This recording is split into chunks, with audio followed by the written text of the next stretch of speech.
Aaron Camp here with Integrated Awakening, and today I'm going to speak with you about love.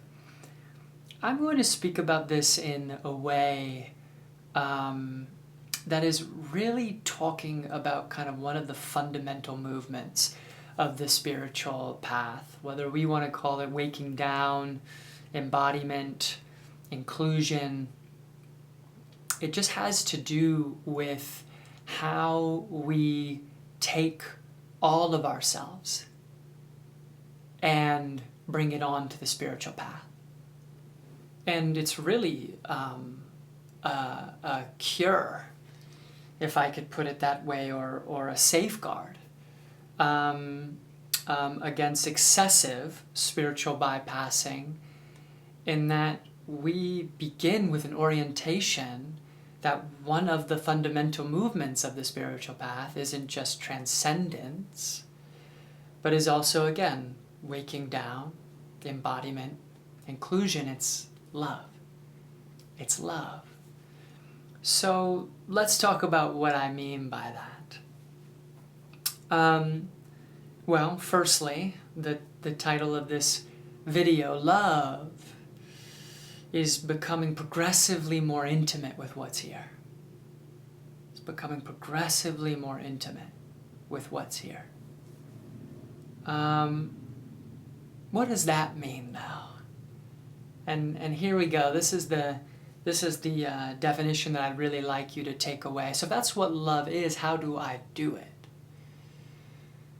And it's by making progressively more attuned felt sense contact with whatever's arising in your field of experience, however it's arising. So this may sound just a bit abstract at first. I'm going to break it down, so stick with me. And we're going to start with this first little phrase. It's a very pregnant one. Making progressively more attuned. Felt sense contact with, but progressively more attuned. What does that mean? What does it mean to attune? I'm a psycho-spiritual counselor, and my background is in mental health. I have a bachelor's degree in psychology and a master's degree in clinical mental health counseling, and I've worked in many different settings, from a detox to a crisis line.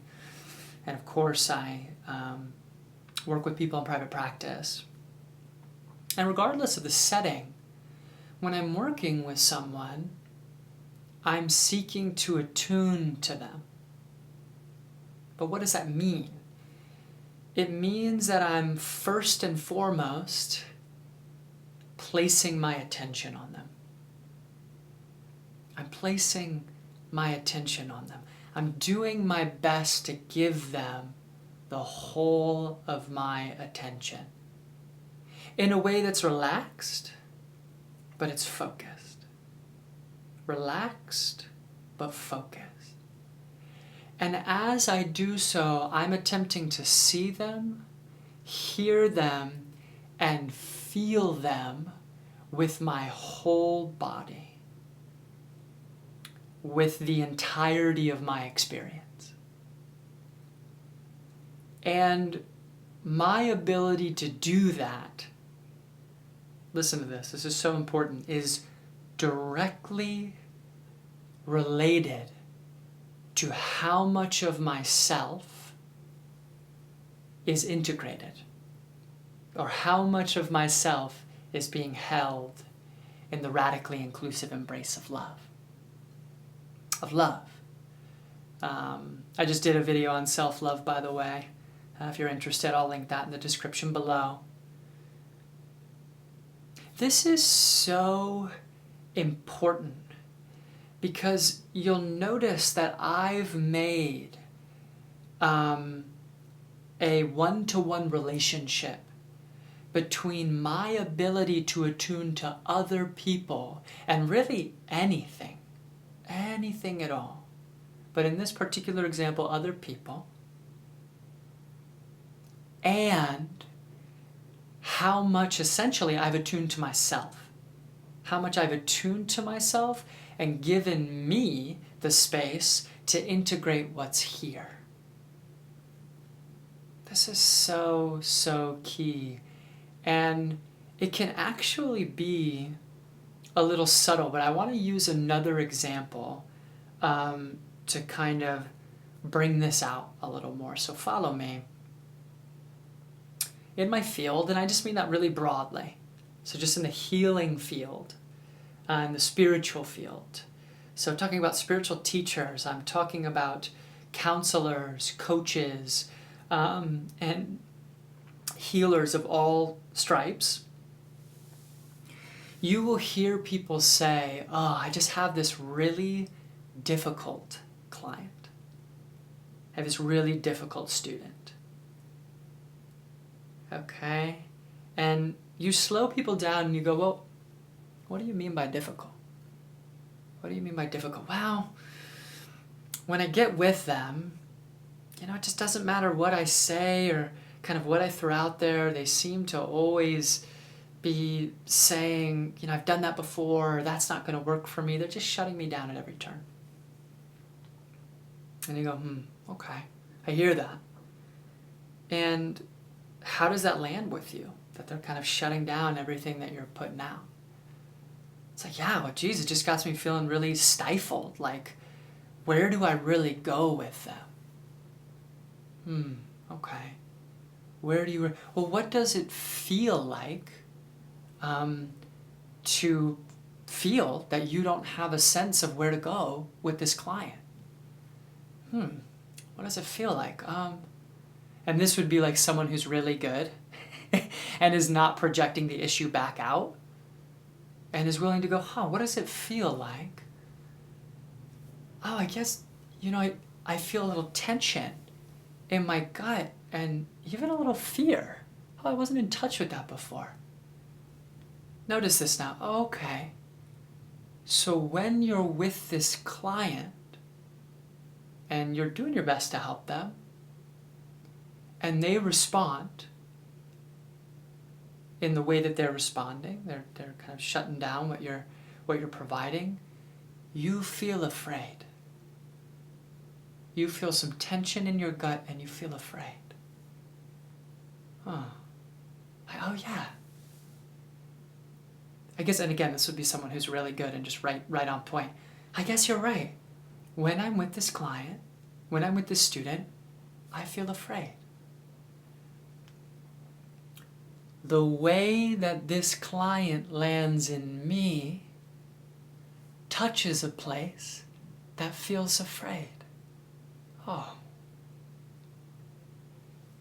Notice how we shifted from an external focus, it being about the client, and it being about difficulty, which is just a very general word, right? To coming back to the counselor, coach, spiritual teacher, whoever, and it moving into feeling and sensing language. Oh yeah, when I'm with this person, they touch a place in me that brings tension in my gut and fear. I feel afraid. Oh, and so notice, because we're talking about love, we're talking about attuning to people, but we're really talking about loving people, right? Or progressively becoming more loving towards everything that arises in the world, yes? That this one-to-one relationship between our ability to really tune in here is like, oh, it's based on my ability to tune in here. I didn't even notice that I was afraid. And I want to explain a little bit more about how that operates in the room, right? Because if I'm already counseling someone, I'm helping them on top of fear, right? That necessarily comes into the room, and it actually becomes a rate limiter. It becomes a limitation on my ability to help people who are carrying things in their system that are in direct resonance with this fear or numbness or dissociation or whatever it is in me. In me. In me. And so it's always an invitation to come back here and make self-contact and to do what? To love ourselves, to become progressively more intimate with what's here. So suddenly a difficult client, but then now I just want you to think, just broaden this. That was just an example. I had a difficult interaction at work. Oh, it was really hard for me to be with my brother, sister, sibling, mom, dad, parent, friend today. Oh yeah, my spouse, they're impossible. To just notice all this language. Well, what does that really mean? What does that really mean when you say that? Oh, when I drill down, oh, I'm touching a place in me. To be with this person in this situation touches a place in me that feels numb, that feels dissociated, that feels afraid, that feels hypervigilant, whatever it is. Right? Let's talk about current world events. Let's talk about the genocide that's going on in Palestine right now. But of course, what is that part of? It's part of a much longer, hundreds, thousands years history of collective trauma dynamics going on in the Middle East, in Europe. This gets very deep. But just tuning into that situation, I'm going to do it right now. I'm tuning in to the genocide in Palestine. And then I'm tuning in much more broadly to the situation generally. And it's like, okay, can I touch that? Can I let that land in me? Oh, and as I feel that, I can feel this place in my gut that's trying to get away. It's actively distancing itself from the situation. Why? Because I feel overwhelmed. I feel overwhelmed tuning in to all of the suffering there and the complexity of the collective trauma dynamics that are present, to talk about it in one way. Oh, look at that. But notice what I'm not doing, at least in this moment, okay? Because I'm being so intentional in this video and I'm trying to make it an example. I'm not just going, oh, the conflict between Palestine and Israel, oh, the Palestinian genocide. Oh, I'm not just going, that's tough, that's difficult, like, oh, I don't want to go there. I'm going, oh, as I tune into that, oh, I feel the distancing. I feel the distancing in me. So as I bring my attention, this is what Thomas Hubel calls global social witnessing.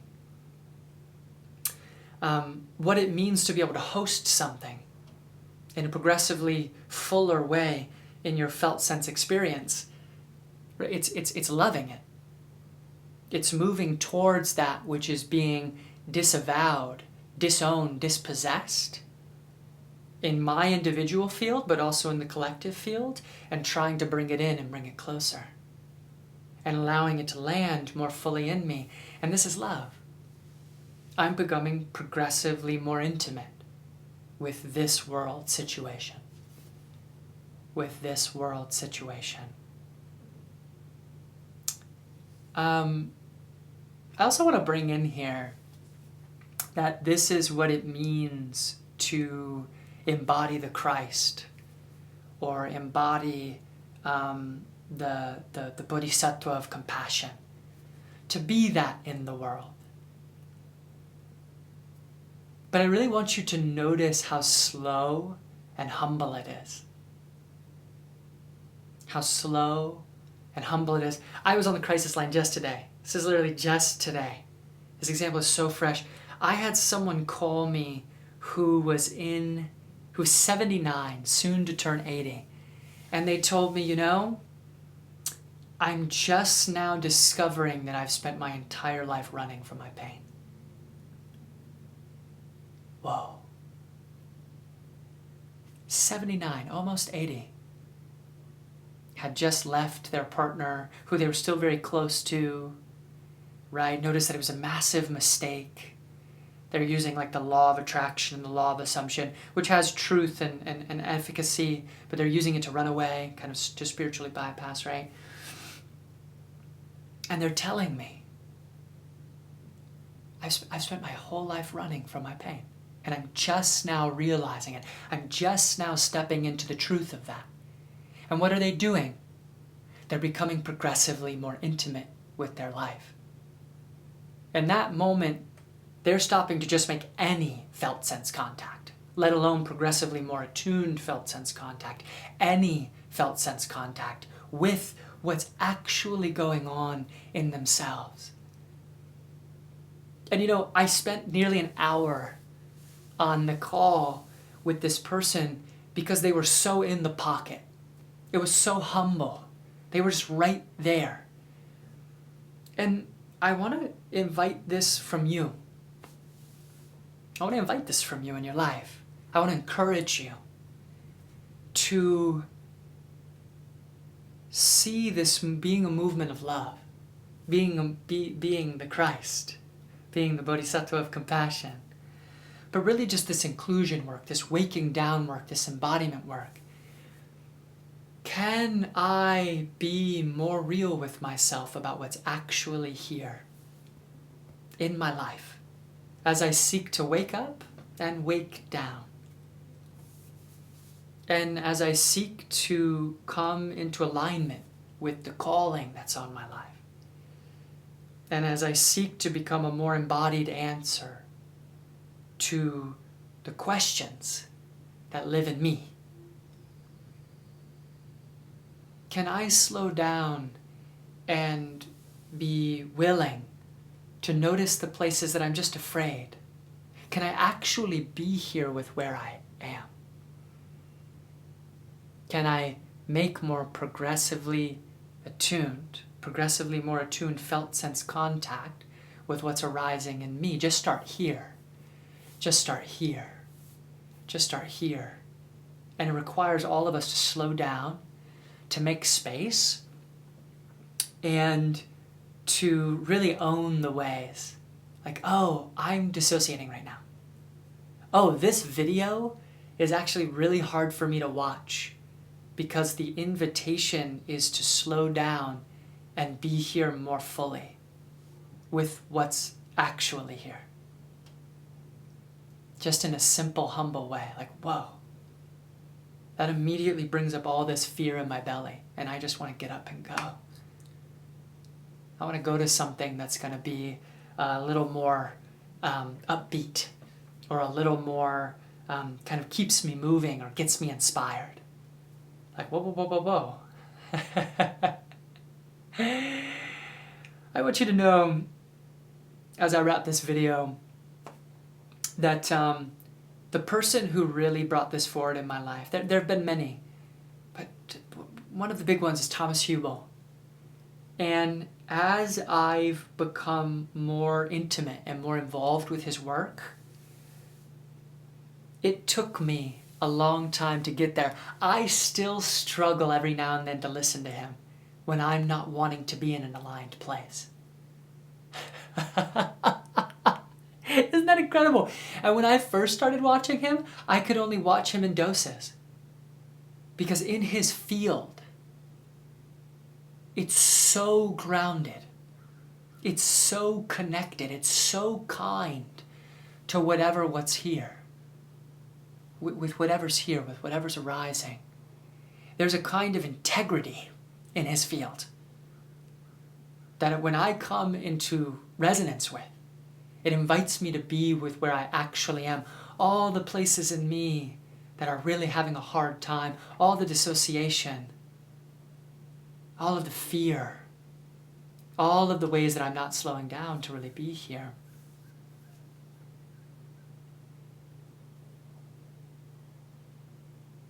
And that's humble. That's humbling. To go, oh wow, this is what's here. This is my life. This is what's really here.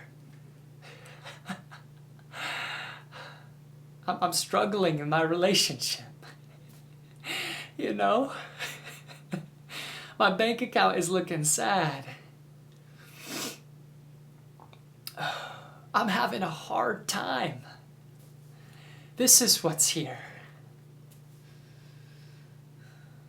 When I walk by unhoused people in my community, I have to check out because it's hard for me to host them. I'm still obsessed with having a perfect body. Parts of me are still obsessed with having a perfect body. So I don't have to come into the deeper fear, insecurity, and developmental trauma. And I'm on a spiritual path. And I'm doing the work. And I'm doing my best to show up. This is what's here. This is my life. This is what's here. This is my life, and I can soften into that. And I can soften into that. I can become progressively more intimate. I can make progressively more attuned, felt sense contact with whatever is arising in my experience, however it's arising. However it's arising. All right. If you enjoyed this video, please give it a thumbs up. And if you have a question or comment, I really invite your feedback. And you know where to leave that below. If you're interested in my services as a psycho-spiritual counselor, you can learn more about me and book a free 30-minute consultation at my website, which will be linked in the description below. Y'all take good care, and I'll see you next time.